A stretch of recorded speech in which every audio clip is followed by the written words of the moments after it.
Cuando vamos a empezar a ver todo lo que va a ser, digamos, herencia, cuando estamos viendo todo lo... Uy, esperen, que se me fue.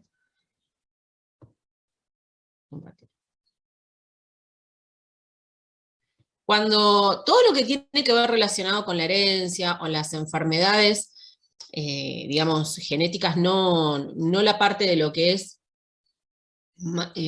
esporádico, de novo, sino cuando estamos hablando generalmente de todo lo que es hereditario, uno en general siempre piensa, ¿sí? Porque son las que tienen más alto impacto, creo que esto ya algo estuvimos hablando, siempre piensa en las enfermedades de herencia mendeliana, ¿sí? En general, sobre todo las que más impacto tienen, bueno, son las autosómicas dominantes, y después también varias de autosómicas recesivas que siempre es más frecuente en la población eh, una enfermedad que es autosómica recesiva que una autosómica dominante, ¿sí?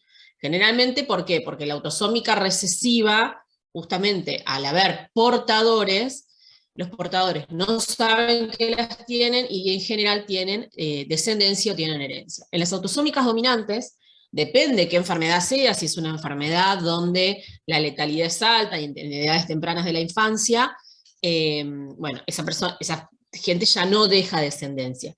Y en aquellas enfermedades que son autosómicas dominantes, pero la expresión de la enfermedad es en una adultez temprana, o sea, una adultez temprana, no sé, alrededor de los 30 años, 40 años, algunos ya tienen descendencia, pero habiendo antecedentes en la familia, mucha gente elige o no tener hijos o hacer un diagnóstico preimplantatorio para tratar de tener una descendencia sana. Entonces, siempre las que suelen tener como una mayor frecuencia son las enfermedades autosómicas recesivas, por esto de que en realidad muchas veces uno es portador y no lo sabe, ¿sí? Se tiene que encontrar con otro portador para que empiecen a aparecer, digamos, afectados en la familia, ¿sí?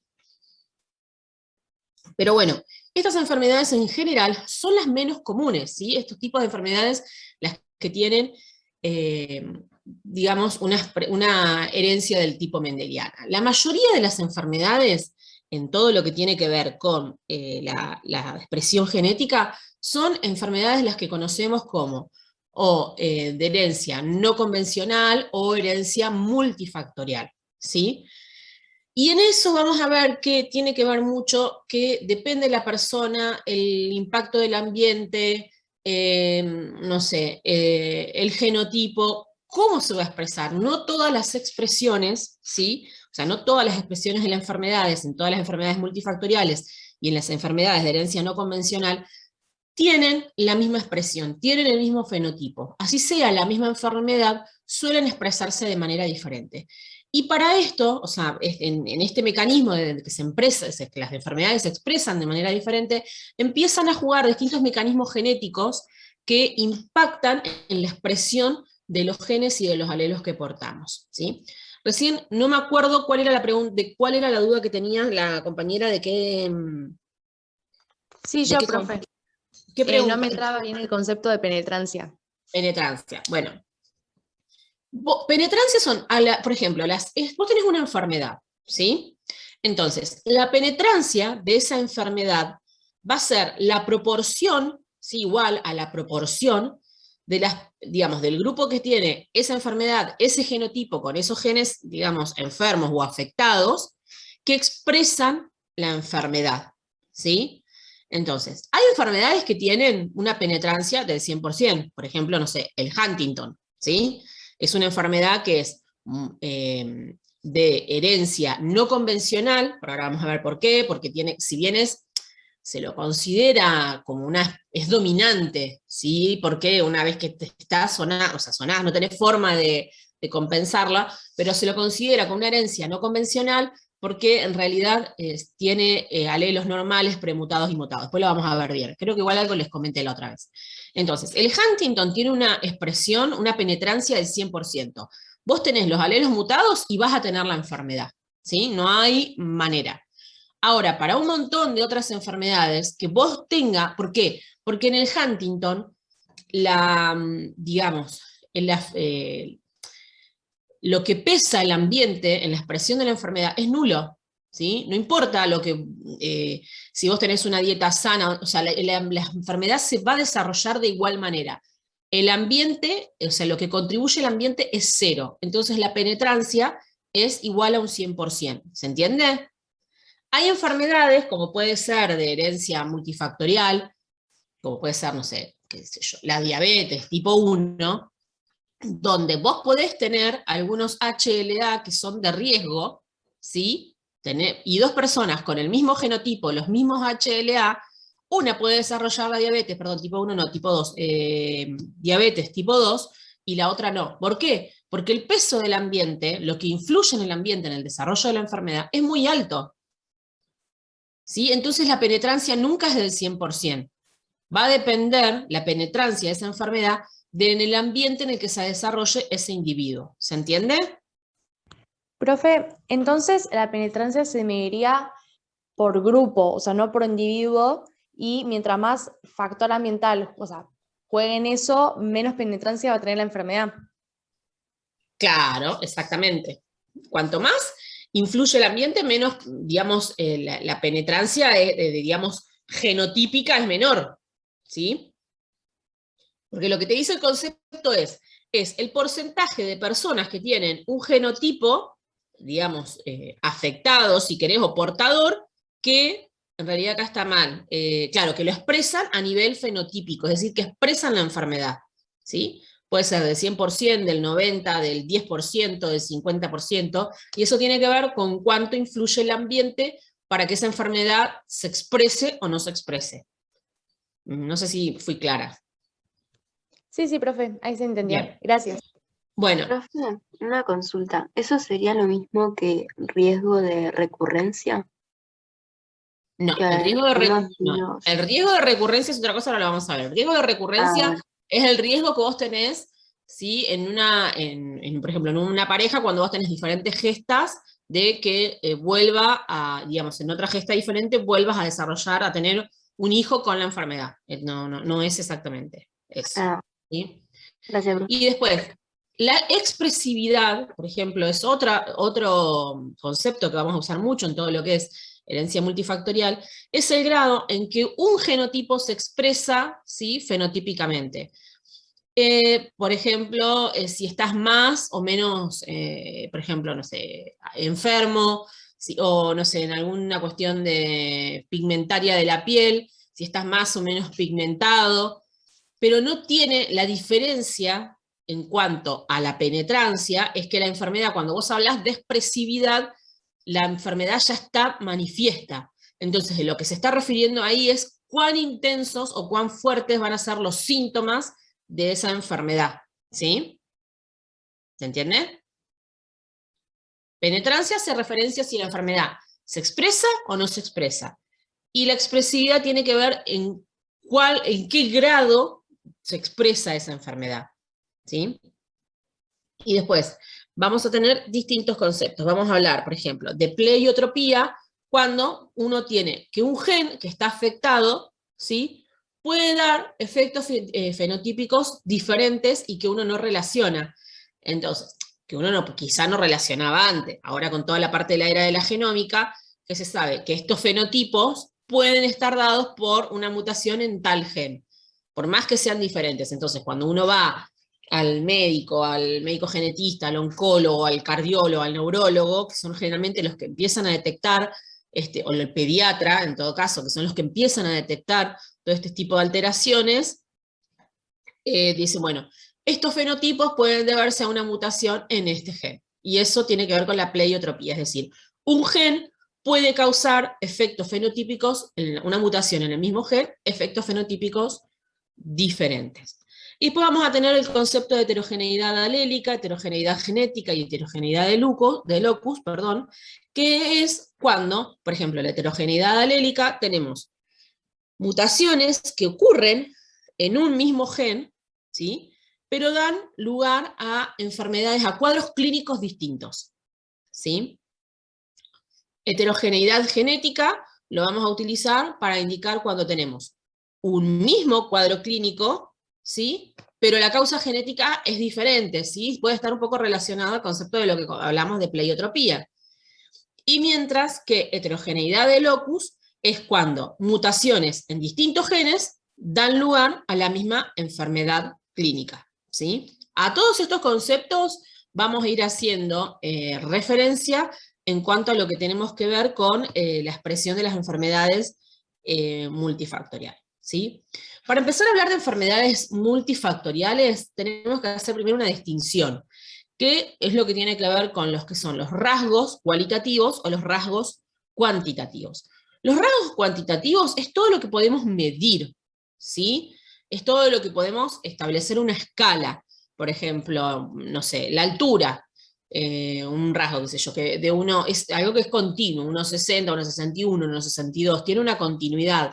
La talla, no sé, los valores de colesterol, los valores de glucemia, los valores de vitamina D. Esos son rasgos cuantitativos. Yo puedo establecer una escala. Y cuando hablamos de rasgos cualitativos, eso siempre está referido, todo lo que sea cualitativo, cuando vean un estudio de biología molecular a nivel cualitativo, siempre va a hacer referencia a presencia o ausencia, ¿sí? ¿Está la enfermedad o no está? ¿Tiene el rasgo o no lo tiene? Eso tiene que ver con cualitativo, no puedo establecer una escala, es presencia o ausencia, ¿sí? Entonces, bueno, eso es como importante, ¿sí? Bueno, entonces, ¿cuáles son las características de la herencia multifactorial a diferencia de la herencia convencional? No vamos a ver un patrón que es claro, ¿sí? Como podríamos identificar que aprendimos a ver los patrones de expresión en, por ejemplo, autosómica dominante, autosómica recesiva. Si no hay un patrón de expresión claro, vamos a ver probandos o afectados aislados, ¿sí? Son enfermedades frecuentes, lo que yo le digo, generalmente son enfermedades con un bajo impacto pero alta frecuencia.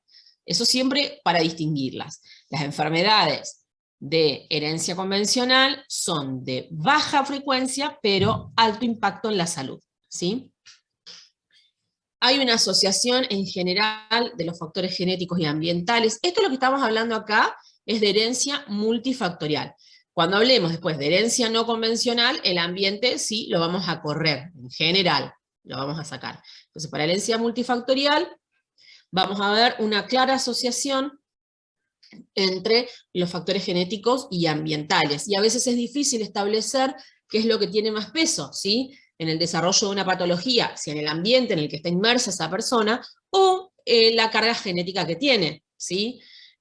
Por ejemplo, muchas veces tenemos grupos de hermanos, una enfermedad con herencia multifactorial, es el celiaquismo, ¿sí? No es una enfermedad con un patrón de herencia tradicional.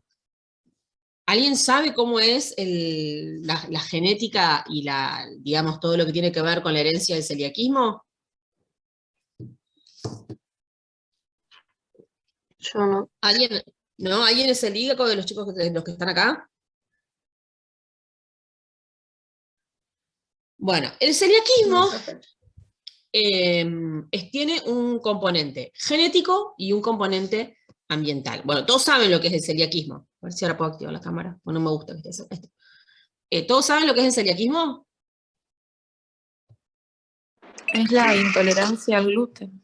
No, no es, o sea, no es ser intolerante, porque intolerancia tiene que ver más con las alergias, ¿sí? Es como, digamos, más que una intolerancia, es una reacción inmunológica a la proteína del gluten, ¿sí?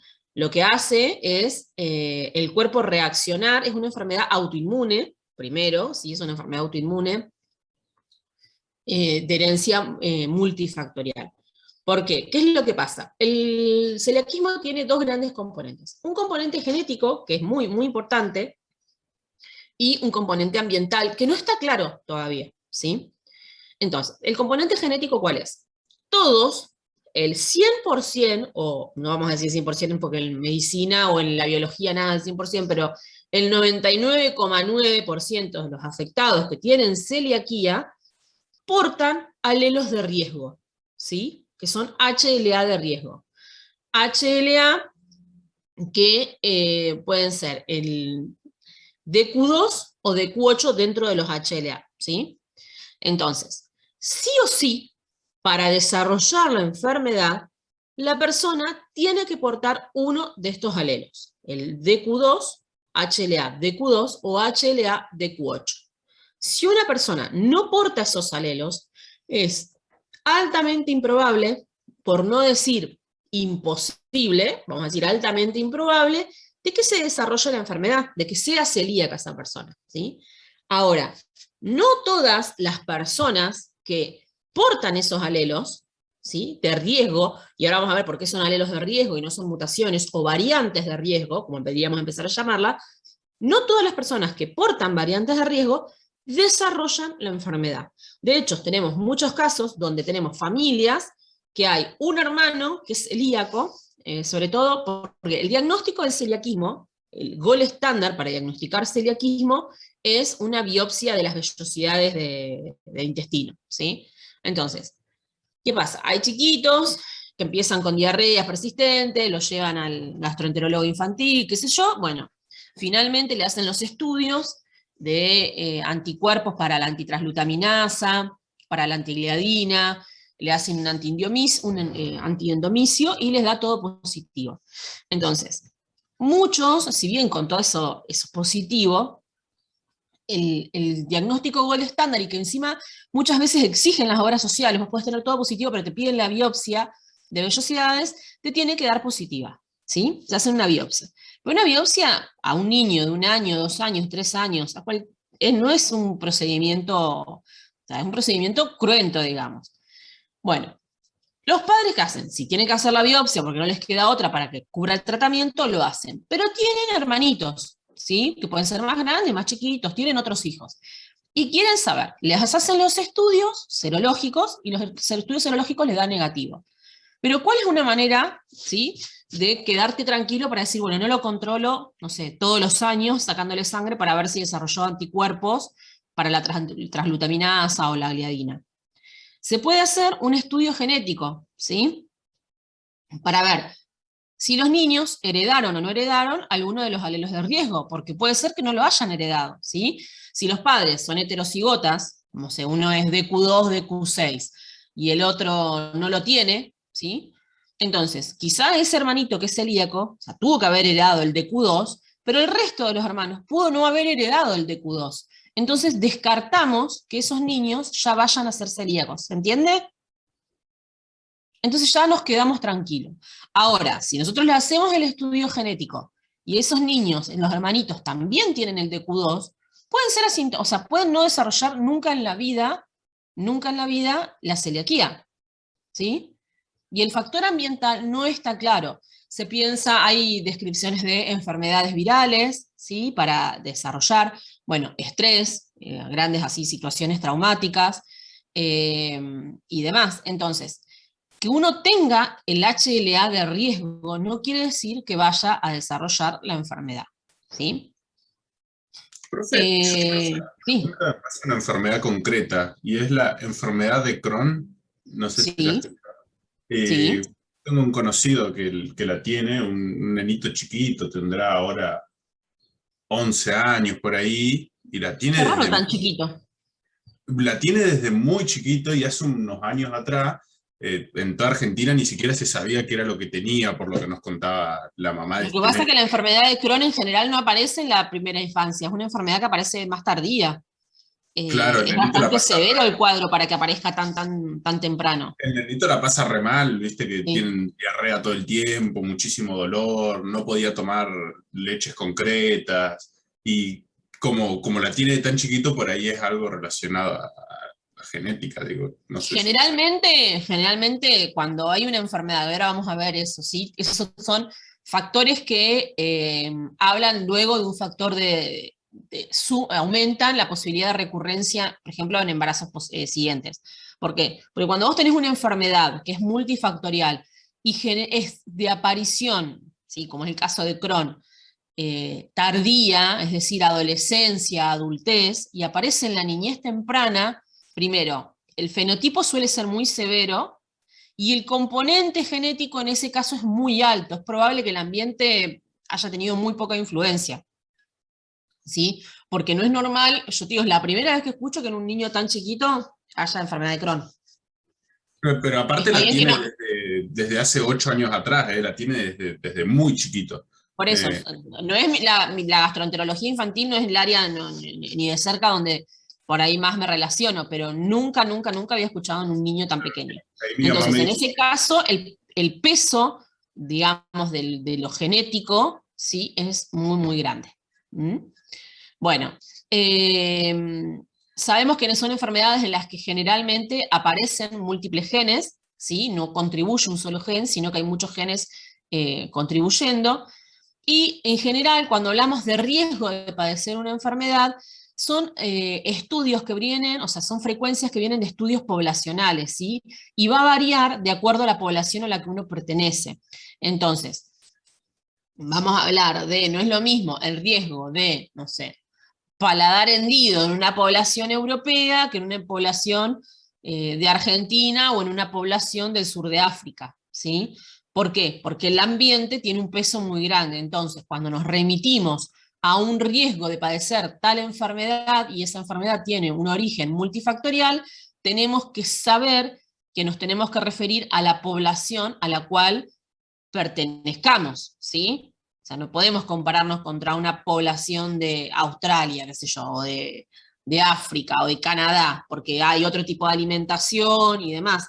Lo ideal sería compararnos con una población o de Argentina o sudamericana, donde más o menos tenemos los mismos cuestiones ambientales, ¿sí? ¿Hasta acá más o menos vamos?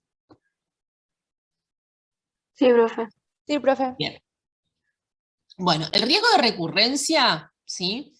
Es mayor cuando, por ejemplo, tenemos un tenemos un hijo afectado. El riesgo de recurrencia va a ser mayor porque ya tenemos un integrante de esa familia que es afectado. Y lo que te decía recién, si la patología, el fenotipo de la patología es más severo, como el de chiquito este, es probable, o sea, también va a aumentar el riesgo de recurrencia para ¿sí? Las gestas posteriores. ¿Mm? Hay enfermedades también que tienen que ver con el sexo, es decir, si bien no están ligadas al sexo, las mujeres o los varones pueden tener más o menos susceptibilidad de padecerlos. Entonces, si por ejemplo tenemos una enfermedad, generalmente todas las enfermedades del espectro autista son más frecuentes en los varones, ¿sí? Entonces, si tenemos una niña, que en realidad es menos frecuente, afectada con alguna enfermedad de este espectro, el riesgo de recurrencia en una nueva gesta va a ser mayor. ¿Por qué? Porque el sexo afectado es el menos frecuente. Entonces lo que eso nos quiere decir es que quizá hay una carga genética importante jugando ahí que va a hacer que en la próxima gesta el riesgo de recurrencia también sea alto. ¿Se entiende? profe, por ahí para los compañeros, ¿Sí? este tema está bueno como lo explican en el short, de que lo explica con el modelo del umbral y te lo dibuja en un gráfico de campana. Entonces te dice, si vos estás más acá, Claro, ahora lo vamos a ver. Sí, ahora vamos a ver el modelo del umbral. ¿Sí?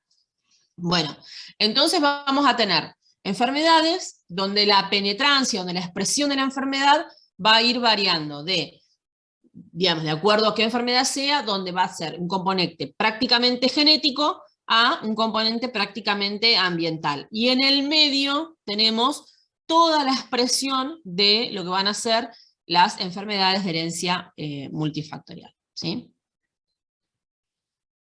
Bueno, a ver, todos los que tienen que ver con los estudios de recurrencia, siempre los de recurrencia, de riesgo, son estudios poblacionales, ¿sí? Hay un estudio que generalmente se pide en las embarazadas en el primer trimestre, todavía algunos lo siguen pidiendo, que tiene que ver con medir proteínas que están elevadas cuando el bebé, ¿sí? Eso se hace en la semana 12, cuando el bebé tiene síndrome de Down o algunas alteraciones del tubo neural, ¿sí? Alfa-fetoproteína y no me acuerdo cuál es la otra, que pueden dar elevadas. Y esos valores, o sea, es decir, ¿qué se hicieron? Por ejemplo, no sé, se midieron 100.000 embarazadas en la semana 12 y a ver estos valores de proteína que tenían. Bueno, no sé. Todas las embarazadas normales, los valores iban, supónganse, de 5 a 10. Y por encima de 10 ¿sí? El 80% de esas embarazadas, sus bebés tenían alteraciones de trisomía del 21 o del defecto del tubo neural, ¿sí? Es un estudio poblacional de frecuencia. ¿Qué pasa? Esos estudios poblacionales, por ejemplo, no se hicieron en poblaciones sudamericanas ni en Argentina. Se hicieron en poblaciones, unos eran algunos de países de Europa y otros en Estados Unidos. Entonces, los software, cuando vos vas, te haces el análisis, te sacás sangre y te cargan esos datos, se hacen con datos que no son de nuestras poblaciones. Y muchas veces dan alterado. De hecho, nos pasó con una compañera que le daban mal los valores, y en realidad el bebé fue perfectamente normal. Entonces, hay que tener cuidado con este tipo de estudio, porque si uno no se refiere a la población correcta, puede tener una mala interpretación de los datos, ¿sí? No son los mismos valores en todas las poblaciones, porque hay diferencias que tienen que ver con las distintas etnias, con, no sé, no todos los valores son los mismos, ¿sí? Entonces hay que tener cuidado con lo que uno pide y saber interpretar los resultados que uno está pidiendo. Bueno, estos son, por ejemplo, algunos ejemplos de algunas publicaciones de defectos del cierre del tubo neural.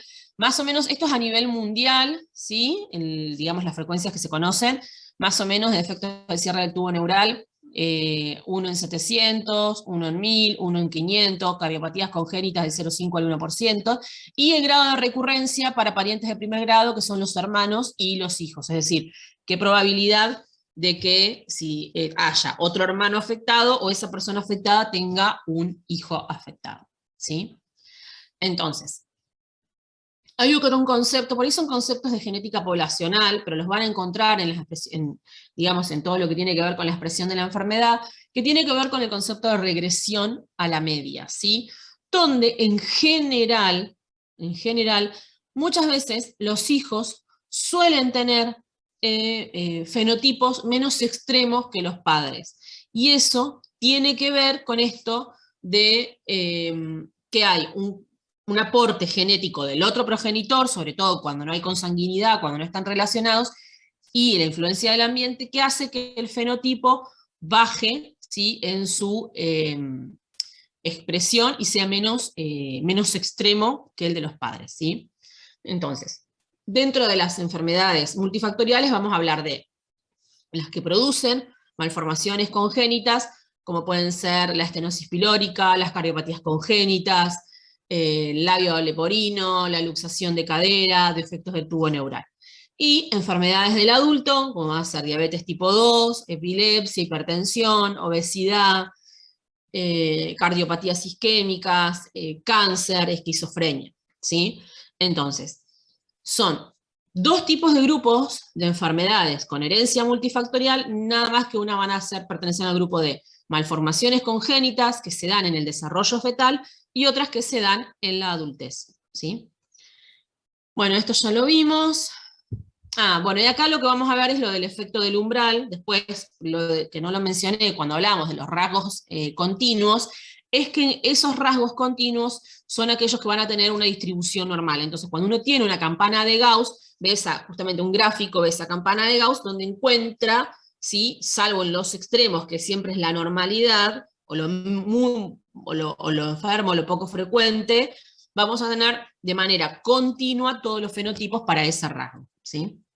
Entonces, las poblaciones que vamos a ver, esta generalmente, ¿sí?, es lo que va a formar cuando uno como que lo pinta, es la campana dichosa de Gauss, ¿sí?, cuando un carácter está influenciado por múltiples locis, ¿sí?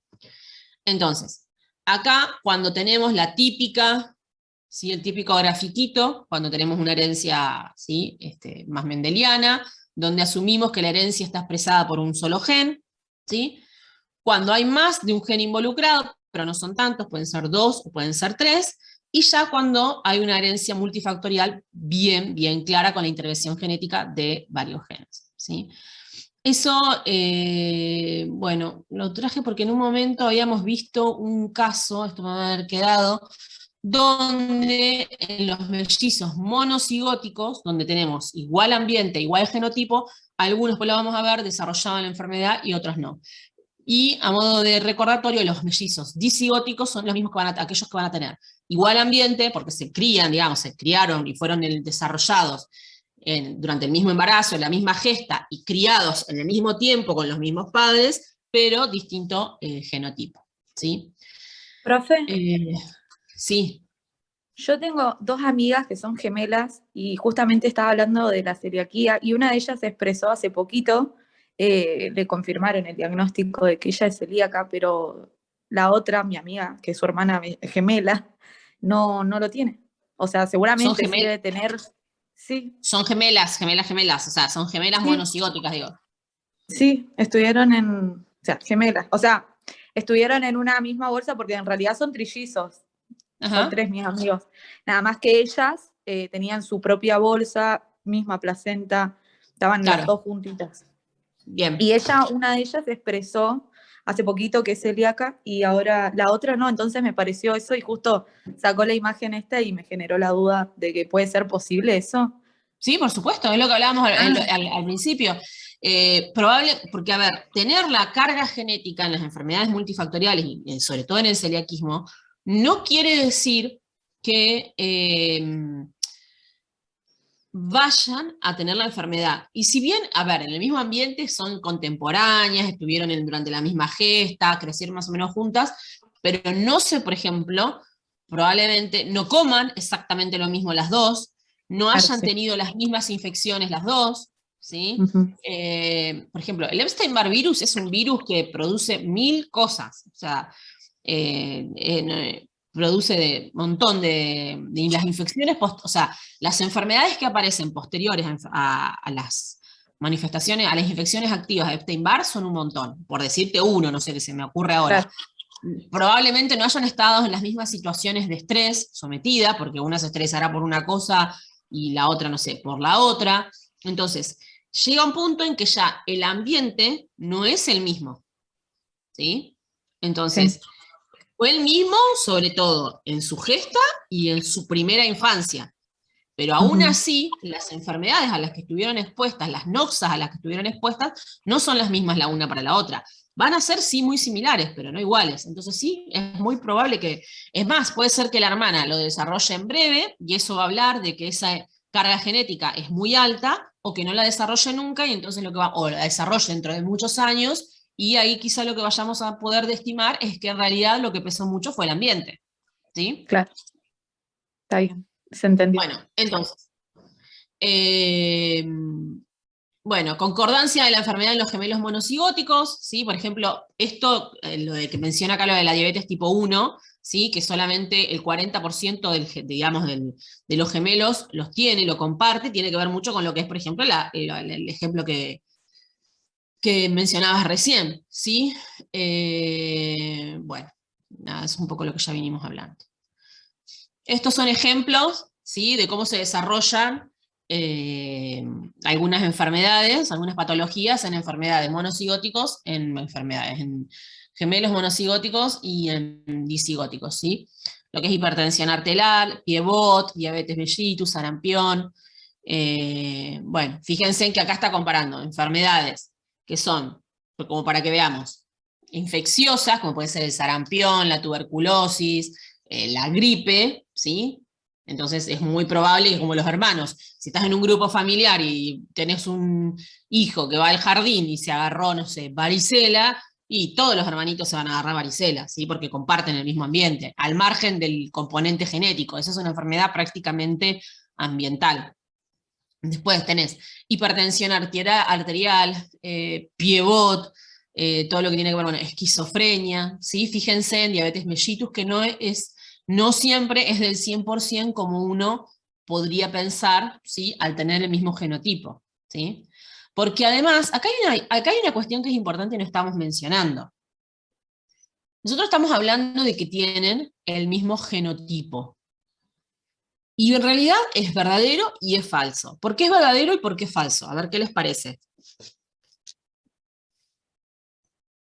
¿Por qué les parece que yo puedo decir que unos gemelos monocigóticos es falso que tengan el mismo genotipo? Porque en esos genotipos van a influir también los factores ambientales, y eso puede modificar o no. ¿Cómo el factor ambiental va a modificar el genoma?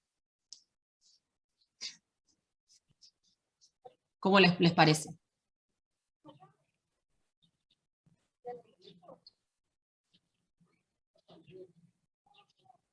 Los factores ambientales, no pensemos, por ejemplo, en la comida, que también puede ser. Pensemos puede ser radiación, ¿sí?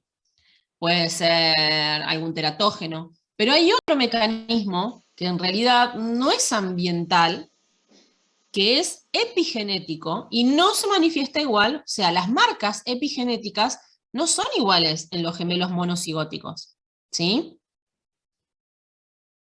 ¿Eso se entiende? Entonces, en general, uno, si los estudia, porque todavía no hay estudios donde uno puede ver marcas epigenéticas, diferenciarlas en las personas, pero no son estudios, son estudios de investigación, o sea, no son estudios que están disponibles en los laboratorios todavía. Como, por ejemplo, un estudio que si yo me quiero hacer un perfil genético. El perfil genético sí va a ser igual. ¿Sí? Si yo pido un estudio genético va a dar igual. Pero las marcas epigenéticas en los gemelos monocigóticos son diferentes. Y eso también puede hacer que se exprese o no, o con mayor o menor intensidad, una enfermedad. ¿Sí? Entonces es importante que nos acordemos de eso. ¿Está? Bueno, hasta acá más o menos vamos. Sí, profe. ¿Sí? Sí, profe. Bien. Bueno, después tenemos los estudios de agregación familiar. Esto es mucho genética de poblaciones, que por lo que vi en el práctico hay algún tipo de preguntas, pero bueno. Cuando queremos, por ejemplo, establecer el riesgo relativo de los parientes afectados, ¿sí? de que los parientes puedan estar afectados o no. Entonces vamos a sacarlo al riesgo relativo haciendo una división, un cociente, sí, entre la frecuencia de las enfermedades de los parientes del grupo familiar sobre la frecuencia de la enfermedad en la población genital, ¿sí? Si ese cociente es mayor a 1, ¿sí? Entonces hay un riesgo relativo aumentado, significativo, para ese grupo familiar.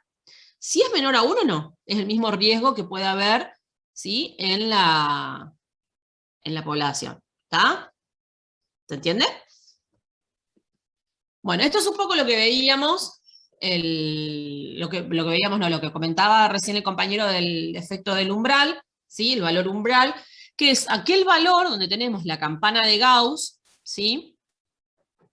Aquí, donde a partir de que se cruza este punto, ¿sí? Se desarrolla sí o sí la enfermedad y ya no hay vuelta atrás. La enfermedad ya se manifestó, ya se expresó. Lo que yo después puedo hacer es controlarla, por ejemplo, en una diabetes tipo 2, en una hipertensión. Yo después la puedo controlar, pero la enfermedad ya se manifestó, ya está, ya crucé el umbral de esa enfermedad, ¿sí? ¿Se entiende el concepto? Sí, profe. Bueno, después tenemos alteraciones que muestran una herencia multifactorial. Bueno, eso ya lo mencioné 200 veces, son para diapositivas que me van quedando. Y acá vamos a tener, ¿sí? Tenemos distintos familiogramas. Yo por ahí le digo pedigree, porque el pedigree en realidad es como se le dice en la genética general. Familiogramas está más asociado a todo lo que es medicina, ¿sí? Así que perdón por ahí si los confundo. Donde tenemos gemelos monocigotos y la cantidad de genes en común que comparten. ¿Tá? Cuando tenemos tíos y sobrinos, primos hermanos dobles, primos en segundo grado, primos hermanos en segundo grado, ¿sí? Eso tiene que ver porque hay consanguinidad, por eso están puestos así, ¿sí? La doble rayita, acuérdense que es consanguinidad. Y esto tiene que ver, a modo de colación, muchas veces cuando nos piden hacer, por ejemplo, para que vean la cantidad de genes que comparten, cuando tenemos los estudios de filiación o de vínculos biológicos que vienen y nos piden, y dicen, no, yo tengo un hijo y está la tía del padre, no, porque es muy bajo la cantidad de genes que se comparten, entonces no alcanza para establecerse un vínculo, ¿sí? Entonces, bueno, eso por ahí en las novelas parece que con el tío abuelo y el pelo del tío abuelo, pero en realidad son muy directos los vínculos que hay que analizar para que haya un índice elevado de certeza del vínculo, si no es poco probable que lo puedan establecer. Bueno, riesgo de recurrencia, hoy que preguntaba una compañera, no sé, no me acuerdo quién, ¿qué es el riesgo de recurrencia? Es el riesgo justamente de que aparezca otro, sí, familiar afectado. Generalmente el riesgo de recurrencia uno se lo plantea cuando, no sé, cuando tiene un hijo, generalmente la primera gesta, y ese niño o niña está afectado, y nosotros queremos saber la posibilidad de que eso vuelva a ocurrir ante una nueva gesta, ¿sí? Entonces, ¿cuáles son los factores que van a incrementar el riesgo de recurrencia? Si hay más de un familiar afectado, por ejemplo, si yo ya tuve un hijo, pero tengo un tío, y mi hermano está afectado, y no sé, mi abuelo supe que estaba afectado, y demás, yo ya sé que el riesgo de recurrencia es alto. ¿Y eso qué está hablando cuando hay varios familiares? Que si bien el ambiente tiene un peso, la carga genética es muy alta, porque hace que se manifieste casi como si fuera, supónganse, una enfermedad de herencia autosómica dominante, porque hay un afectado en todas las generaciones, ¿sí? Si bien es una enfermedad de herencia multifactorial, la carga genética es tan alta que se comporta de manera similar a una enfermedad autosómica dominante, ¿sí? Entonces, presencia de un familiar con el trastorno de forma grave, ¿sí? Como por ejemplo el niño que comentaba el compañero que tiene enfermedad de Crohn desde muy temprano. Entonces, si va probablemente, no sé si ese chico tiene hermanitos. No te escucho. Sí, tiene una hermana mayor y un hermano menor, y ninguno de los dos lo tiene. Todavía no. Bien, bueno, capaz que no lo desarrollen, pero hay que estar atentos, ¿sí? Porque al tener la forma grave de la enfermedad, el riesgo de recurrencia aumenta, ¿sí?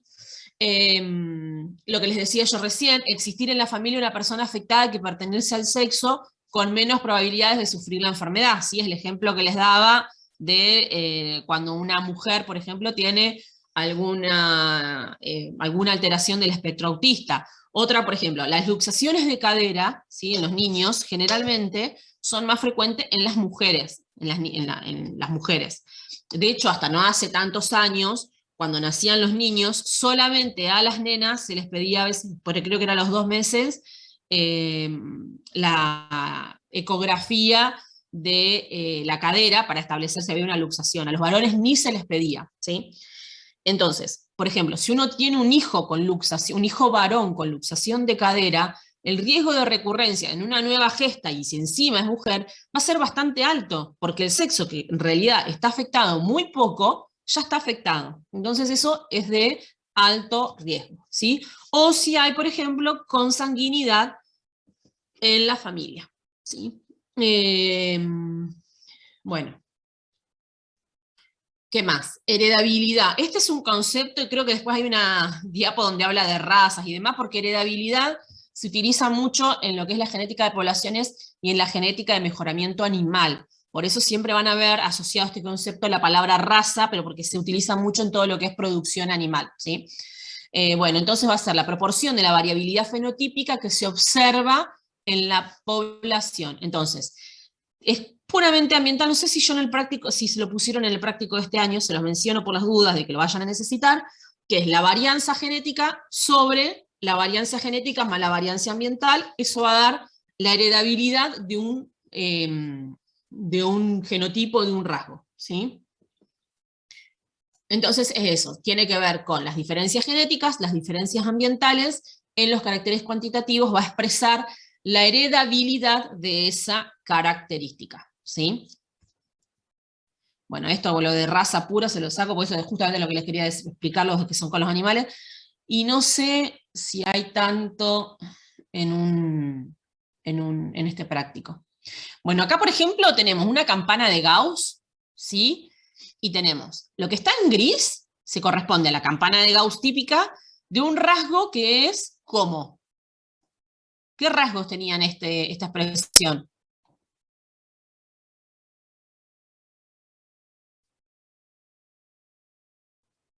Cuantitativos, ¿sí? Los rasgos cuantitativos tienen esta expresión.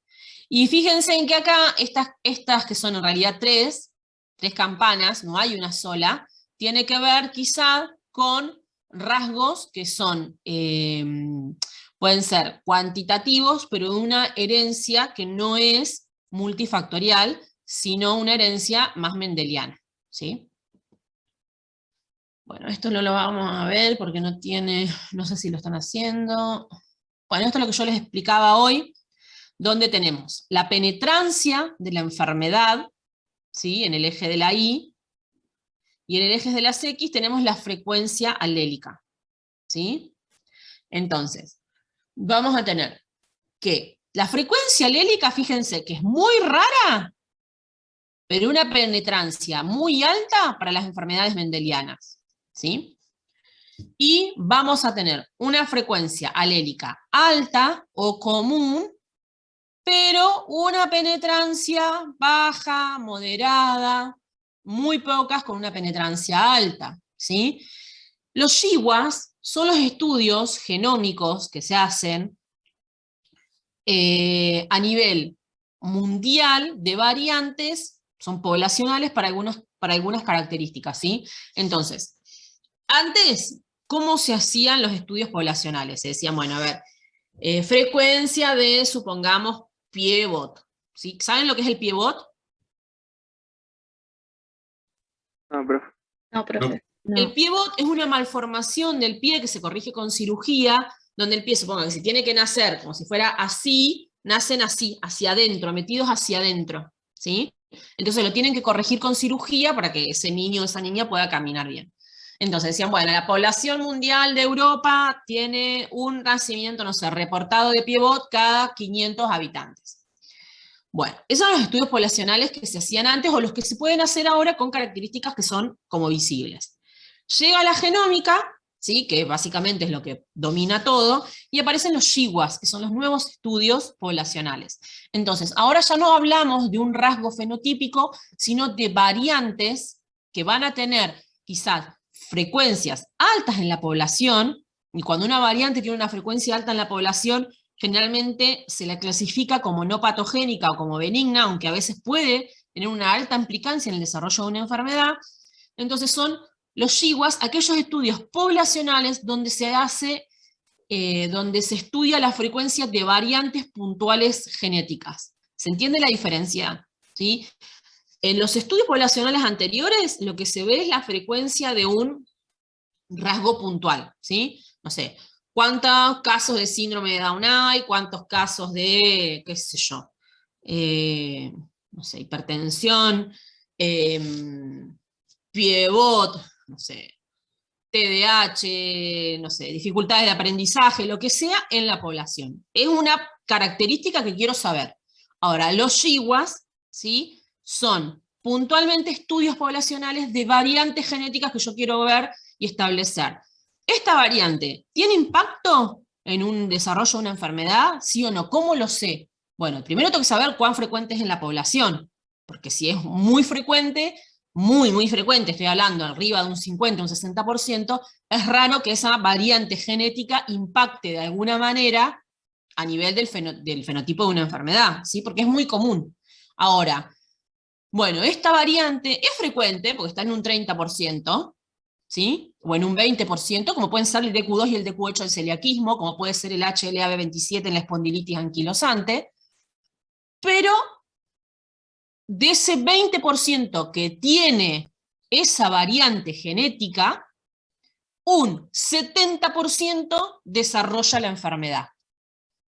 Entonces, por más que esa variante genética, por la frecuencia, yo la pueda caracterizar como benigna, porque está en alta frecuencia en la población, por su impacto en la clínica de este estudio, la voy a clasificar como de significado incierto o probablemente patogénica. ¿Sí? ¿Se entiende más o menos la diferencia? ¿O les hice lío? Sí, profe, se entiende. Sí, profe. Esto es importante porque creo que, por ejemplo, todos estos conceptos de variante y demás, hace 3 años o 4 años atrás, o los estudios de GWAS no los explicábamos tanto, no se utilizaban tanto. En estos últimos 2, 3 años, inclusive con la pandemia que frenó un poco todo el desarrollo, no el desarrollo, sino la aplicación de la genómica, hay un montón de, muchas enfermedades están, digamos, no sé si diagnosticando y acompañando el tratamiento y la proyección de cómo se va a desarrollar la enfermedad con estos tipos de estudios. Entonces es importante, probablemente cuando ustedes terminen la carrera en un par de años, sigan cambiando estos conceptos, pero para ustedes van a ser frecuentes. Antes, un médico que no entendía de genética o de biología molecular, no pasaba nada, pero ahora cada vez más está involucrado en todos los diagnósticos, ¿sí? Desde enfermedades infecciosas hasta la parte de genómica, de, no sé, para ver una celiaquía, para un montón de enfermedades, por lo cual es importante que puedan entender este concepto de variante que es patogénica, de significado incierto, un estudio de lo que significa poseer el alelo, pero no tener la enfermedad, ¿sí? Porque muchos diagnósticos y seguimientos de enfermedades se hacen de esa manera. Entonces, más o menos repasando, ¿cuáles son, por ejemplo, los 5 tipos o 4 tipos más comunes de enfermedades multifactoriales que vamos a ver? A ver, una que se les ocurra. Y grupos en general. Que hay una que no mencionamos. Sí, celiaquía, pero esa, es que les dije yo, la celiaquía es una enfermedad ¿qué? Autoinmune. Exacto. Entonces, grupo de enfermedades, más que celiaquía, sería autoinmunes. ¿Sí? Después, si yo pienso Diabetes en podría ser. ¿Cómo? Diabetes tipo 2. Sí, ahí serían metabólicas cardiovasculares, ¿sí? Otro grupo. Neurológicas, otro grupo. Oncológicas, otro grupo. Y me estoy olvidando de alguna. Y congénitas, ¿sí? Son los 5, después hay más, pero son como los 5 grupos más frecuentes donde vemos herencia claramente multifactorial, ¿sí? Bueno. Bueno, acá puse algunos ejemplos de rasgos multifactoriales con factores genéticos y ambientales conocidos, la diabetes tipo 1 y la tipo 2, ¿sí? Donde tenemos producción de insulina en diabetes tipo 1 ninguna, en la tipo 2 parcial, resistencia a la insulina no, en la diabetes tipo 2 sí, donde hay autoinmunidad, por eso la diabetes tipo 1 en realidad no entra dentro de la parte de lo que son metabólicas, sino entra en las autoinmunes, ¿sí? Hay autoinmunidad, no es, digamos, no está asociada a la obesidad, puede o no ser obesa la persona que lo porta. Hay una alta concordancia puede haber una alta concordancia entre gemelos, y el riesgo de recurrencia de hermanos es más o menos, es moderada, no es tan alta, sí es más alta en la diabetes tipo 2. Bueno, el 10% de la diabetes tipo 1 se manifiesta en la infancia o en la adolescencia, ¿sí? Se produce por una destrucción de las células B del páncreas, que son las responsables de las que van a producir insulina. En la diabetes tipo 1 no hay un sexo que esté más afectado que el otro, generalmente es igual 50 y 50 en varones y mujeres. El riesgo ¿sí? de los hermanos del probando. Cuando hablamos de probando, ¿a quién me estoy refiriendo? El que tiene la enfermedad. El que tiene la enfermedad. Sí, eso es un concepto porque en realidad en cualquier, no sé si sí. Ese o sí el que tiene la enfermedad no puede ser, no es el que consulta. Si yo voy a hacer una consulta sin tenerla expresada, pero porque me da intriga, no soy el probando igual. El probando generalmente es el afectado. Si vos vas a consultar, sí, vas a hacer el probando, pero digamos, si no tenés la enfermedad, no se va a hacer ningún riesgo de recurrencia en la familia, ¿sí? El probando generalmente uno se refiere al afectado. Cuando se pide un estudio genómico, por ejemplo, que van los padres con el niño, el probando se refiere al niño, ¿sí? O el adulto que tiene, no sé, alguna enfermedad o un cáncer y quiere hacer un estudio de riesgo genético, el probando es el afectado. Claro, pero si alguien de mi familia tiene un cáncer y esa persona no va a hacerse el estudio genético, pero sí voy yo porque quiero saber si tengo o no ese factor genético, no soy yo el probando. Ahí igual, cuando vos vayas vas a hacer el probando. Es quien aunque no se tenga la hace el enfermedad, por estudio. eso Sí, es, sí, es sí. quien consulta, no quien está afectado, ¿no? Entonces, Sí, en este caso, cuando estamos hablando de riesgo de hermanos del probando, es el que está afectado. claro. ¿Sí? No es el que consulta en ese caso. El probando es el que está afectado. Por eso estás hablando de riesgo de hermanos. ¿Sí? Profe, Bueno, y sí. yo tengo diabetes tipo 1 y cuando estábamos hablando con otros chicos que también tienen diabetes tipo 1, ¿Quién habla? ¿Quién me habla? acá, Viviana, Ajá. con otros chicos también tienen diabetes tipo 1, ellos decían que antes de que le aparezca la enfermedad, le apareció un virus. O sea, como que parece que la enfermedad se desarrolló por un virus. Sí. Ujú. Y otros decían como que no había ningún familiar con diabetes en su familia. Tipo Y 1. claro, tipo 1. Y eso me pareció re raro, porque yo tenía entendido como que sí, como que era genético. Tiene un Y componente genético, pero en realidad puede que no. El tema de la diabetes tipo 1, por ejemplo, mi hermano tiene diabetes tipo 1 y le apareció a los 30 años. Y para claro. mí hubo dos factores ambientales muy, muy fuertes, ¿sí? Mm. El primero era a los 22, tuvo una infección por Epstein-Barr, que lo tuvo un mes en cama. Para mí eso Sí. fue como el primer gatillo ambiental. Y el segundo gatillo ambiental, unos meses antes de que se le diagnostique la diabetes tipo 1, falleció mi papá. Entonces, dos gatillos ambientales muy, muy importantes, que a cada uno afectará de manera diferente. Pero la infección viral es, digamos, un gatillo ambiental muy alto. De hecho, en pandemia hubo un porcentaje bastante elevado de aparición de diabetes tipo 1 en niños asociado a infección post-COVID, Sí, lo por leí ejemplo. en un paper, sí, como que decía que se iba a desarrollar, se iban a encontrar más debut de diabetes tipo 1. Pero ¿qué hace el Sí, virus para que se no desarrolle se esa sabe. enfermedad? No se Ah, sabe, probablemente produzca, por ejemplo, para mí, no sé, eso es algo, una apreciación personal, y si se sabe, quizás yo lo desconozco, quizás esté claro cuál sea el mecanismo por el cual los virus afectan. Pero para mí lo que genera es, por ejemplo, el Epstein-Barr también tiene la capacidad de insertarse en el genoma, de hecho hay muchos linfomas asociados a infección por Epstein-Barr, o alguna alteración de nivel que actúe en tipo transposón, por L, o claro. el proceso inflamatorio.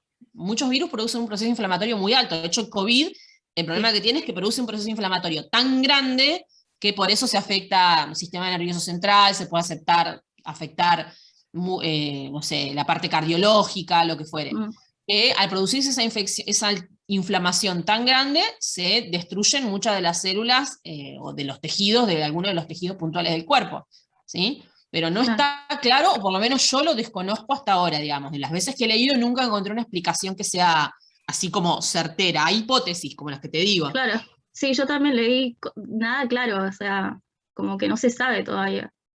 Sí, sí, sí. Y es probable, capaz que, por ejemplo, no sé, vos tuviste una infección, no sé, digo, por Epstein. El Epstein-Barr, chicos, lo tenemos todos, o sea, todos nos agarramos Epstein-Barr en algún momento de la vida, o el 95% de la población. Pero en algunas personas, sí, tiene este impacto. ¿Por qué? Porque es un virus que tiene la capacidad de transformar.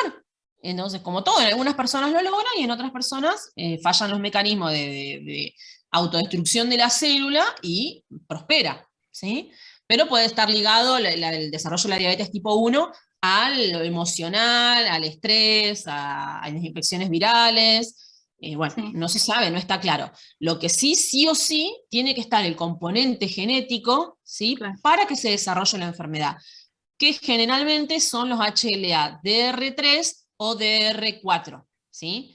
Esos Sí. son los alelos que tienen que estar o están en el 95% de las personas que tienen diabetes tipo 1. Ahora, yo puedo tener, no sé, mi hermano no se hizo el estudio y no me lo hice yo para ver si compartimos. Lo tengo, pero hasta ahora no desarrollé la enfermedad, ¿sí? Capaz que lo tenga y no la desarrolla nunca, no lo sé, ¿sí? Hay que verlo Es eso. por lo que he visto muy pocas veces como que se enferma el hermano también. Conozco un solo caso en Buenos Aires, que él tuvo diabetes tipo 1 desde muy chiquito y la hermana le agarró diabetes tipo 1 recién de grande, pero 30 largos. Claro, bueno, por eso, ¿por qué? Porque está el componente genético, pero el ambiente es diferente. Entonces puede ser que lo desarrolles como que no lo desarrolles nunca. Los HLA, ¿sí? Son alelos polimórficos, ¿tá? Son alelos que no los podemos considerar mutaciones bajo ningún punto de vista. Y están involucrados en un montón de patologías o en un montón de afecciones, ¿sí? El tema es que a veces esos HLA combinados por ciertos factores ambientales es cuando se transforman en HLA o en alelos de riesgo, ¿sí?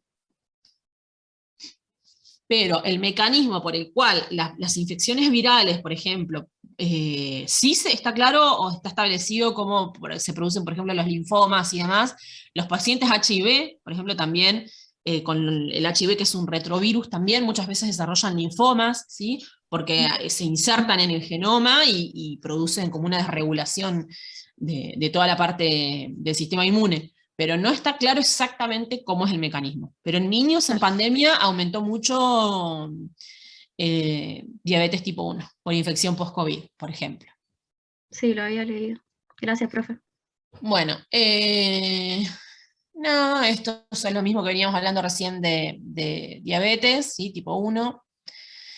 Esto creo que era de Alzheimer, no veo la mitad de la pantalla porque los puse para verlos a ustedes, déjenme que lo achico. Sí, esto era de Alzheimer. ¿Alzheimer es? Sí. Sí, bueno, dice afección neurológica fatal. Fatal porque en realidad, bueno, la persona se termina muriendo, pero o sea, la progresión de la enfermedad suele ser lenta, ¿sí? Los factores que influyen van a ser la edad, el género y la historia familiar. Es más frecuente el Alzheimer, es un poquito más frecuente generalmente en varones que en mujeres, no mucho más. Y generalmente, ¿sí?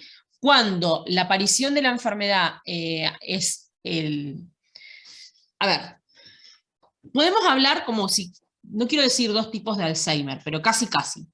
Cuando el Alzheimer aparece, es un Alzheimer temprano, alrededor de los 40, 45, como mucho 50 años, es con una, digamos, la carga genética está claramente establecida, ¿sí? Si uno hace el estudio genético, puede saber exactamente cuáles fueron, porque están descritas ya a nivel mundial a través de estos estudios GWAS que yo les decía, cuáles son los genes o las variantes que son patogénicas para el desarrollo del Alzheimer a temprana edad, ¿sí? Es raro, o sea, yo conozco mucha gente con Alzheimer, que tuvo Alzheimer después de los 60, 70 años, que empezó a tener, digamos, expresiones fenotípicas de, no sé, pérdida de memoria, comportamientos erráticos, pero conozco un solo compañero de trabajo de hace muchos años que le diagnosticaron Alzheimer a los 41 años. ¿Sí? Es muy raro y está clara la carga genética y las variantes que afectan y que producen la enfermedad. ¿Sí? Donde en ese caso la incidencia del ambiente como enfermedad multifactorial es prácticamente nula. ¿Sí?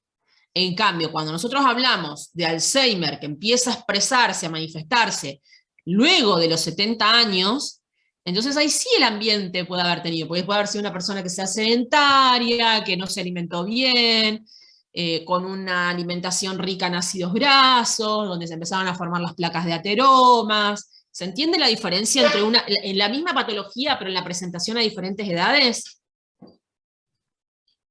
Sí, profe. ¿Sí? Sí. Entonces hay muchas enfermedades que podemos separarlas, sí, así. Les digo, después el otro caso súper conocido de Alzheimer, y creo que fue a los 35, que no me acuerdo el nombre ahora, fue el del actor, el de Volver al Futuro, ¿cómo se llamaba? Se llama, está vivo todavía, pero creo que a él se lo diagnosticaron a los 35 años, o sea, muy joven. Y eso es, digamos, la carga genética prácticamente la juega en un 100% ahí, ¿sí? Bueno. Después, bueno, esto es lo del Alzheimer. De esto hay como una anécdota, que en realidad es bastante grave, no es tan anécdota, que fue cuando luego se publica todo lo que tiene que ver con el genoma y empiezan a establecerse ya. Cuando se empieza a conocer el genoma, uno lo que empezaron a hacer, conocían la secuencia del genoma, ¿sí? En el 2000, 2001, pero todavía eran muy pocos lo que se sabía de decir, bueno, este gen no sé, produce tal cosa o está involucrado en tal cosa. Eso vino con los años, sobre todo en estos últimos años, se conocieron exactamente los genes, dónde estaban ubicados, qué hacían y cómo estaban regulados, que eso igual es lo que va cambiando. La nueva información del conocimiento del genoma ya no es quizá tanto sobre dónde están los genes, sino sobre cómo se regulan, ¿sí? Todo el tiempo se están descubriendo mecanismos nuevos de regulación. Entonces, cuando empieza... Sí. ¿Cómo se descubre qué gen hace qué cosa? O sea, ¿cómo es esa asociación de decir, bueno, estos pares de base que nosotros vemos acá son lo que genera esto? Generalmente empieza a hacerse se hacen por knockout, es decir, vos vas eliminando, por eso la experimentación se da en organismos modelos, generalmente la que la suenan son los ratones. Se lesionan distintas regiones del genoma y eso se ve el impacto, ¿sí?, de la falta de esa región genética en el genotipo y en el fenotipo, ¿sí? Y después se hacen analogías, generalmente los mamíferos, los genes, sobre todo los más importantes, lo que son la regulación y desarrollo, ADN polimerasas y demás, son iguales y tienen una alta conservación en las especies. Entonces vos lo estableces en un organismo que es más bien modelo, por decirlo de alguna manera, y después buscás esa zona similar en el organismo que vos lo estás buscando. ¿Ah? La certeza clara a nivel gen de dónde está ubicado y todo se hicieron haciendo knockout de las distintas regiones. ¿Ah? ¿Se entiende? Sí, Knockout perfecto. quiere decir que se lesiona, se saca. Entonces se va haciendo. Fue trabajo, imagínense, justamente de muchos años. Bueno, después, cuando se empieza a hacer el genoma, el primer genoma que se hace completo luego de que se establece es el genoma de Watson, ¿sí? De Watson, el que descubrió el ADN.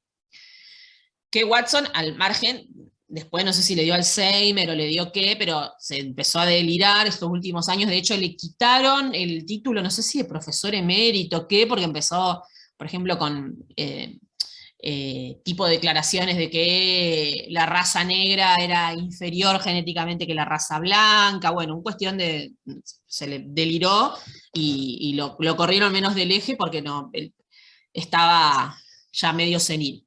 Pero en ese momento, todavía cuando no decía, quizás lo que pensaba, ¿no? Pero no lo decía, era más políticamente correcto, por decirlo de alguna manera, él se ofrece para hacer su primer genoma. Pero sí ya estaba establecido en ese momento cuáles eran, o se estimaba, cuáles eran algunos de los genes que podían estar involucrados en el desarrollo, que podrían, en ese momento no se sabe con certeza, del Alzheimer. Y él, como tenía una tía que había tenido Alzheimer a una edad bastante temprana, no sé si posterior a los 55 o 60 años, él se hace el genoma y pide específicamente, que no se dieran a conocer las regiones donde estaban ubicados los genes ApoE, ApoA, todos los genes APO, con los que están relacionados con el metabolismo de los ácidos grasos. Lo pide específicamente. En una charla, años posteriores a esos, donde muestran el genoma, así cuentan la historia del genoma de Watson, que se dice, bueno, que cuentan que específicamente se pidió esconder esta información para evitar que uno pueda hacer una inferencia si él iba a desarrollar o no la enfermedad. Salta dos personas que estaban dentro de la audiencia y cuando la disertante termina de explicar de esto, que era la disertante que había estado involucrada en el proyecto de secuenciación del genoma de Watson, que ahora secuenciar un genoma no tiene nada de novedoso, pero hace 15 años o 16 años sí era novedoso secuenciar un genoma. Dicen, bueno, ustedes no sabrán, pero dice, nosotros sí sabemos. ¿Por qué? Porque los que habían estado secuenciando el genoma por más que se había pedido que se omita, habían estudiado con particularidad esa información y sí sabían qué alelos y los riesgos que tenían para el desarrollo de Alzheimer con los genes APO. Se armó un lío bárbaro y bueno, entró toda la cuestión de lo que tiene que ver con la confidencialidad, con cómo encriptar las muestras para la secuenciación, porque para que no pasen este tipo de cosas, es decir, vos mandás una muestra a hacer un pedido sobre, no sé, querés ver, qué sé yo, riesgo de tener diabetes tipo 1, y si aparece dentro de esa información complicada que vos no pediste, tiene que estar encriptado para que quien está analizando eso, ¿sí?, no pueda acceder a tu información personal. ¿Sí? ¿Se entiende? Claro, No se pero hace hay ningún alguien, ¿Cómo? pero hay alguien que siempre lo va a saber, o sea, como que uno No por lo menos- necesariamente, no necesariamente. Si estuviera bien hecho, no necesariamente, porque, por ejemplo, a ver, uno cuando hace genómica necesita tener la historia clínica, pero yo la historia clínica no necesito que me diga nombre, apellido, dónde vive. El tema es que a veces cuando vos pedís la historia clínica, ¿qué pasa? El médico te manda la fotocopia escaneada, entonces vienen todos los datos, vos terminás sabiendo. Pero si a mí viene la historia clínica codificada, como se codifica un pedido de HIV, que viene codificado, yo no sé quién es, no debería de por qué saber. Viene el probando JP8, no sé por qué, lo codifica, tiene estos antecedentes familiares. No necesariamente, vos podés informar que para tal región de ese probando tiene tanto, y no necesariamente vos tuviste que tener la información filiatoria de esa persona, ¿sí? Claro. Profe, yo tengo una duda. ¿Cómo se encripta eso? ¿O a qué te Lo, referís? codifi- Encripta. lo codificás el nombre. Por ejemplo, las cargas, cuando un paciente va a hacerse un estudio de HIV, agarra y se codifica, por ejemplo. Si yo quiero entrar al sistema, a ver, por ejemplo, entrar al sistema y no te aparece Juan Pérez.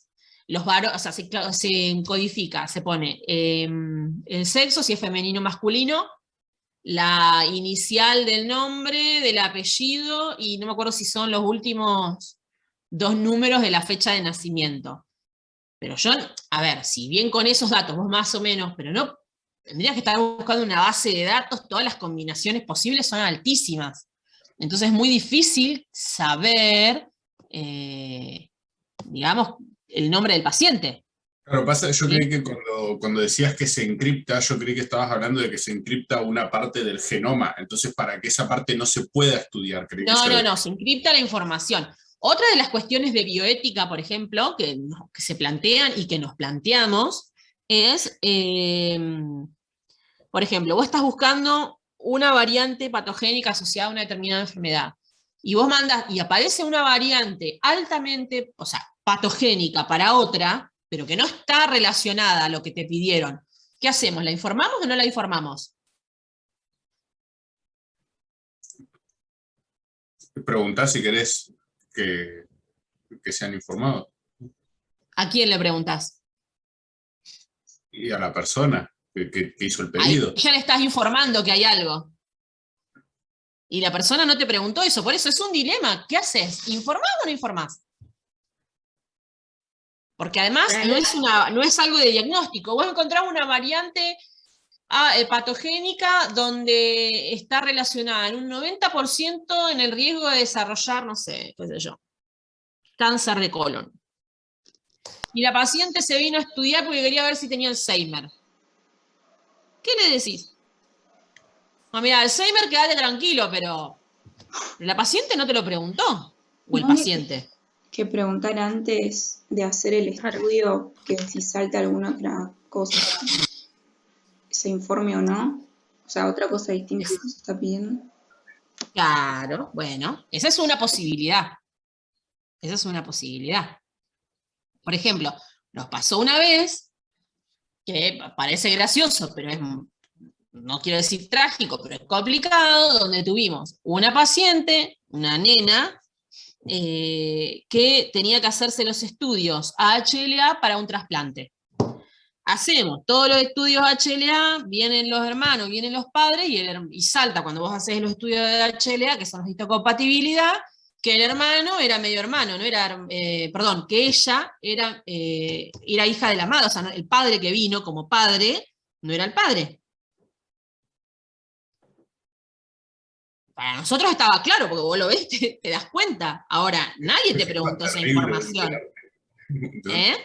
Qué forma terrible de enterarte, algo así. Por eso, ¿y qué haces con esa información? Nadie te preguntó, nadie vino a preguntar si vos eso. Ahora, ¿vos tenés la obligación de decírselo? No, si nadie te lo preguntó.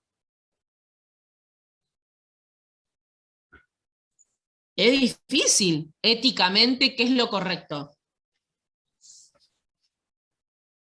Entonces, lo que optamos por hacer en ese momento fue hablar con la mamá para avisarle que eso se había expresado. Bueno, después la mamá terminó hablando con la I, bueno, fue un caos.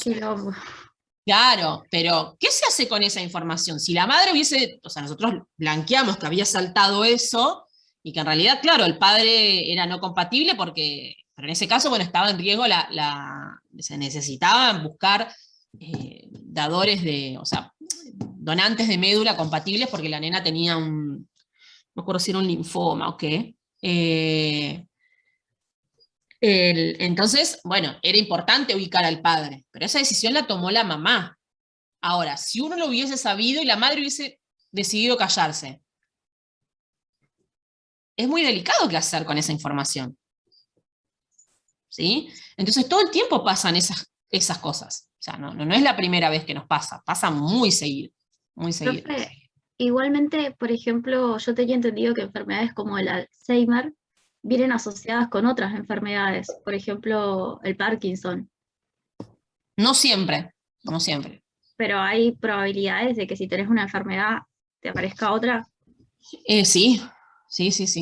Puede que sí, pero no siempre, no siempre. Yo tengo otra pregunta que quizás también es un debate más ético que otra cosa, pero ponele que estábamos viendo esto, ¿no? De que si te aparece a menor edad es más probable que tu descendencia tenga la misma enfermedad o incluso en un grado mayor. Ahí no, o sea, no hay nada más que informar al paciente, pero no hay algo tal como decir, no sé, sería recomendable que esta persona no tenga hijos para que tal enfermedad no se siga expresando o cosas así. Vos le tenés que dar las opciones, o sea, las opciones son estas, pero vos no le podés decir a alguien no tengas hijos. Imagínate Claro. que lo que menos te va a comer es un juicio, o sea, vos le llegás a decir a alguien, no tengas un hijo para no... Mínimo te denuncian, mínimo. O sea, todo lo que es que el práctico que viene lo van a ver como la parte de lo que es asesoramiento genético. O sea, uno tiene que ser muy delicado con lo que va a decir. Es decir, bueno, estas son las opciones. Y en realidad lo de no tener hijos es para si alguien está buscando ser papá, pero si una persona, o sea, eso es como a modo de prevención, qué sé yo. O sea, es muy delicado y todas las ciencias y todas las cuestiones legales y éticas son muy, muy complicadas. Muy Claro, complicadas. no me refería tanto a si, como el médico lo diga, sino de si no existe algún tipo de regulación así. Es decir, ¿Que el teniendo en Estado cuenta te diga que si vos tenés una enfermedad no podés tener hijos? o algo similar, diciendo de esta Sería enfermedad. terrible, no hay, pero es terrible. Claro. O sea, es casi como China, que no podían tener más de un hijo, pero bueno, ahí era por una cuestión poblacional. No, sería terrible que el Estado te diga no. Si es como si te digan no, si vos sos medio morochito, queremos hacerla. No, o sea, el Estado no puede regular. Bueno, pero no es lo mismo que digas, tenés una enfermedad neurodegenerativa que es prácticamente menos digno que la muerte, a que digan te sos medio morochito, no es lo mismo. Conociendo un caso como este, ¿no? Y como el de... preguntale a Hitler, qué sé yo, si no es lo mismo. No, me parece Digamos, como demasiado. claro, o sea, Sí, para mí también. el límite es muy delgado. El límite es muy delgado. O sea, Aparte, claramente si vos yo opino haces- que no es lo mismo, ¿no? Pero a lo que me refiero, eso es y lo que pasa con la ética, que la ética es propia.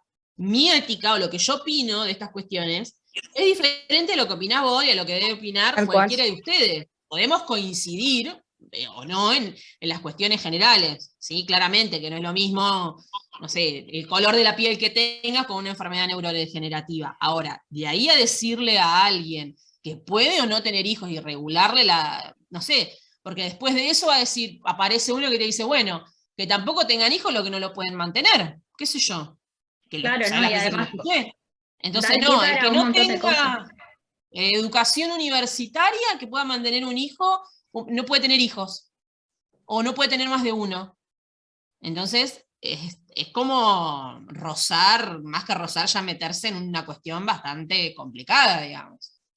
El Estado no debería de involucrarse en eso. Lo que te tienen que dar a vos son las herramientas y explicarte cuáles son todas las consecuencias. Si vos tenés un hijo, qué es lo que le puede pasar, si vos, no sé, o si vos querés tener un hijo, cuáles son las opciones, porque hay gente que dice, bueno, yo quiero tener un hijo y que venga lo que venga.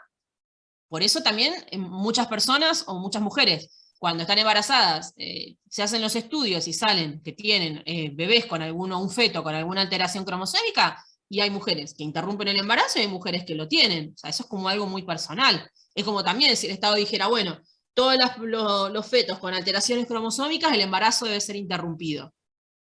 ¿Sí? O sea, es como que entramos en una cuestión muy, muy complicada, porque la ética es muy complicada, tiene que ver muy con la concepción de lo que está bien y que está mal de cada uno. Entonces, ¿cómo legislás o cómo regulás algo que es tan relativo? Y tan relativo a lo temporal, porque lo que consideramos hoy que está bien, no es lo mismo que se consideraba hace 50 años, ni hace 100 años, ni hace 200 años. Hace 200 años la esclavitud estaba bárbara. ¿Sí? Nadie se planteaba, o muy poca gente se plantearía si la esclavitud era algo, no sé, que estaba bien o estaba mal.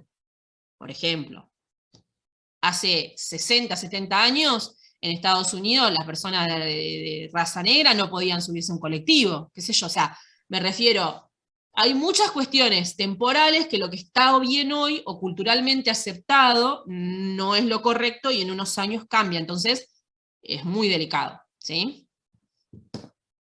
Pero bueno, esos van a ser problemas que van a tener ustedes, cuando tengan que informar o resolver ese tipo de cosas. Bueno, y después de esto ya lo vimos un poco de las malformaciones congénitas de herencia compleja, cuáles son las más comunes, defectos del tubo neural, del labio leporino, las cardiopatías congénitas, ¿sí?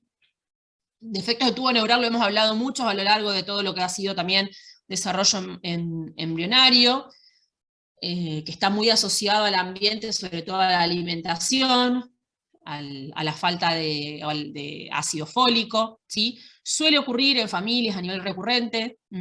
Ahora ya no tanto, porque ahora como se conoce en general cuál es el componente ambiental que está influyendo, cuando uno tiene una gesta con un niño con algún defecto del cierre del tubo neural, si bien no quita la posibilidad, toma todos los recaudos, se empieza con digamos, la toma de ácido fólico con anterioridad, bueno, hay un montón de cuestiones que se van cuidando, ¿sí?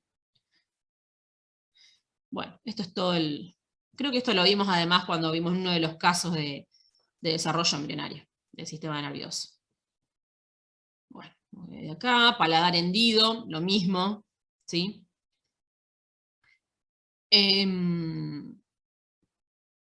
También, bueno, el paladar hendido, labio leporino, perdón, puede estar asociado a lo que es sindrómico o no sindrómico. ¿Esto qué quiere decir? Que puede ser algo que es aleatorio, ¿sí? Que pasó y que no está asociado a otro, digamos, a una consecuencia de algún defecto genético, ¿sí? General, ¿sí? O sindrómico, que es parte, digamos, de una alteración que viene asociado a otras características, ¿sí?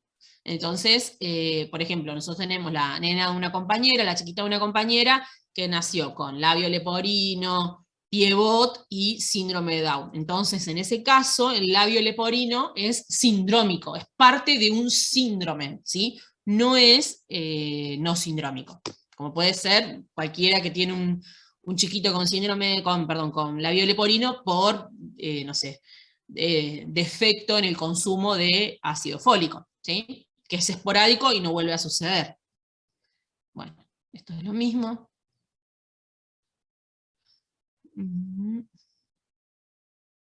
Bueno, eso es uno de los factores de riesgo bastantes, digamos, con un riesgo bastante elevado, es cuando las madres son fumadoras, ¿sí? Eso igual ya por suerte ha cambiado bastante y se sabe que cuando uno, obviamente todos los efectos que causa el cigarrillo, ya es raro ver una mujer embarazada fumando. Bueno, las cardiopatías congénitas, en realidad no se sabe, no está tan claro a nivel de la parte genética qué es lo que ocurre. Sí hay una cuestión más ambiental que está más clara en cuanto a las cardiopatías congénitas. Por ejemplo, se sabe que cursar una rubiola embarazada o las madres que tienen diabetes tienen más chances de que se produzcan cardiopatías congénitas, ¿sí? Pero cuál es el componente genético de esa cardiopatía todavía no están tan claras, ¿sí? Bueno, entonces, los grupos principales de cardiopatías congénitas son aquellos que tienen que ver con los defectos de migración o de muerte celular, ¿sí? Anomalías de la matriz extracelular, defectos de crecimiento rígido o lesiones que afectan el flujo, ¿sí? Del movimiento celular. ¿Sí? Bueno, perdón, del cómo se tabican y cómo se conectan con las arterias y las venas, las distintas cavidades, ¿sí? Tanto los aurículos como los ventrículos. Bueno, hasta acá todo lo que es herencia multifactorial. Y acá, un poco con herencia no convencional, que está la pregunta de mutaciones dinámicas, nosotros ya este concepto lo hemos visto, lo hemos mencionado mucho, pero no tanto con el nombre de mutaciones dinámicas. Sí, y un ejemplo que creo que lo vimos en la clase pasada, ya no me acuerdo, la anterior o la anterior, en alguna fue lo de Huntington. ¿Se acuerda que yo les conté que el alelo teníamos los alelos normales, los alelos premutados? Ah, lo vimos cuando vimos tecnología, ahí me acordé. ¿Se acuerdan? Que yo les decía que podíamos ver los tripletes de los SNPs, de los STRs. Entonces, la cantidad de STRs que nosotros teníamos, no me acuerdo la cantidad, pero supónganse, que de 1 a 100, lo mismo que para el equifrágil, es la misma dinámica de la enfermedad. De 1 a 10 repeticiones, cuando tenemos que tienen las personas, es el alelo normal. Cuando vos tenés de 10 a 20 repeticiones, estás en una zona de premutación, ¿sí? Todavía tu fenotipo es normal, pero tu alelo es premutado. Y luego, si vos tenés más de 20 repeticiones de esa región, ya tenés la enfermedad, ya no se considera más un alelo premutado, sino que estamos hablando de alelos mutados, ¿sí? Cuanto más repeticiones haya, más temprana y más severa va a ser la enfermedad, ¿sí? ¿Se entiende el concepto? Si bien lo hemos mencionado para equifrágil y para Corea de Huntington o para Huntington, nunca lo habíamos hablado con el nombre de mutaciones dinámicas. Por eso, en realidad, tanto el equifrágil como Huntington son herencia no convencional, pero es tanta la penetrancia de esa enfermedad que se comportan como enfermedades autosómicas dominantes. ¿Sí? ¿Está claro más o menos? Sí, profe. Bueno, chicos, ¿hasta acá alguna duda?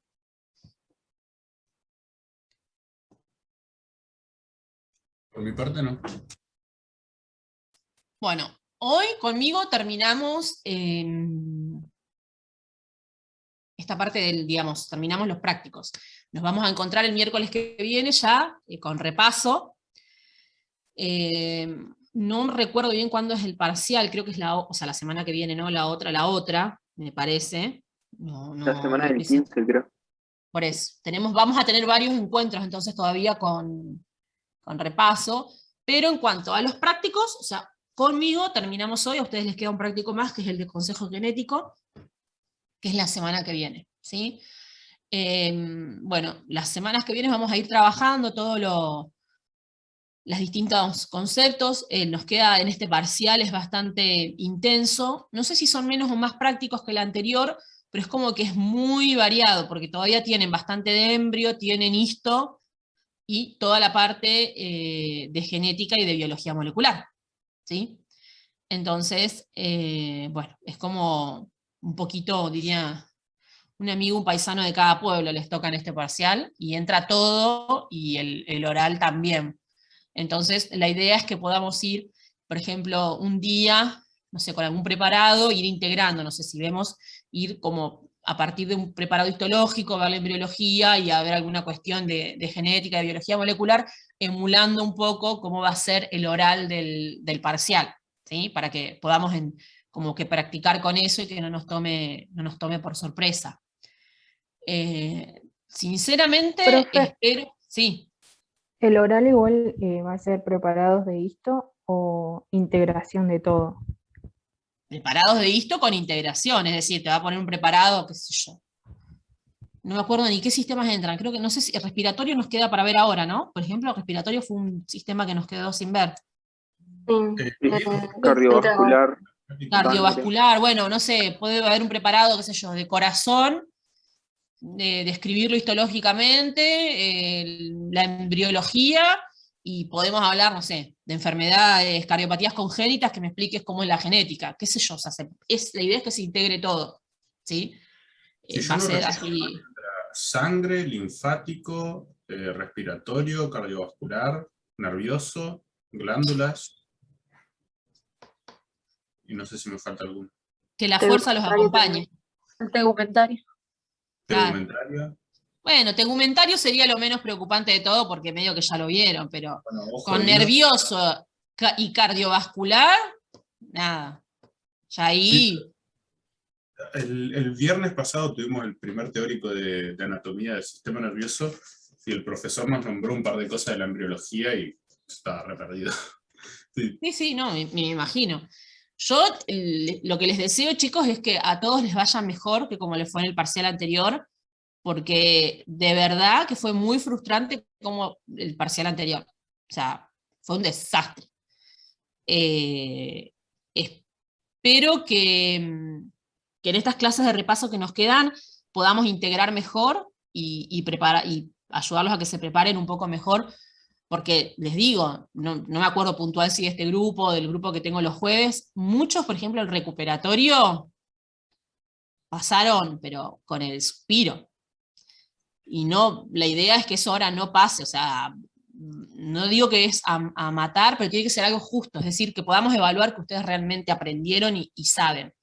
Entonces, lo que vamos a tratar de hacer, todas estas clases de repaso que nos quedan, es que ustedes puedan ver la dinámica de cómo va a ser el oral. No se va a tomar nada de lo que no hayamos visto, de lo que no esté en las guías, o sea, con eso no se preocupen, pero al menos tienen que saber lo que está en las guías. Ese es el tema, ¿sí? Al menos, y poder integrar los conocimientos, porque a veces ustedes lo saben, pero uno hace una pregunta de integración y no la pueden responder. Entonces que podamos trabajar eso, las conexiones entre los contenidos, ¿sí? Yo, chicos, les digo, en el recuperatorio desaprobé a varios compañeros de ustedes porque no me podían decir las funciones del hígado, para que ustedes se den una idea. Entonces, no entiendo por ahí cuál es qué es lo que nos cuesta, pero la idea es que las clases de repaso que nos quedan, podamos trabajar eso, o sea, la oralidad y la integración de todos los contenidos. Y si ustedes van teniendo dudas o van teniendo, tráiganlas anotadas y las vamos viendo, aprovechemos para que, digamos, nada, no pase que pierdan la materia a esta altura del año, porque antes encima eran 3 parciales, o sea, perder el último era un moplo. Pero bueno, si bien ahora son 2, o sea, ya llegaron hasta acá, ya cursamos todo, la idea es que podamos, ¿sí? Podamos resolverlo bien, ¿sí? Háganse preguntas, las dudas que tengan. A no sé quién pregunta lo de la asistencia. No, chicos, Zoom se toma solo la asistencia. Después mandamos las personas que entraron y salieron y la doctora Ávila tira la asistencia, así que por eso no se preocupen. Lo que más me cuesta es la embriología. Por ahí si lo podemos repasar.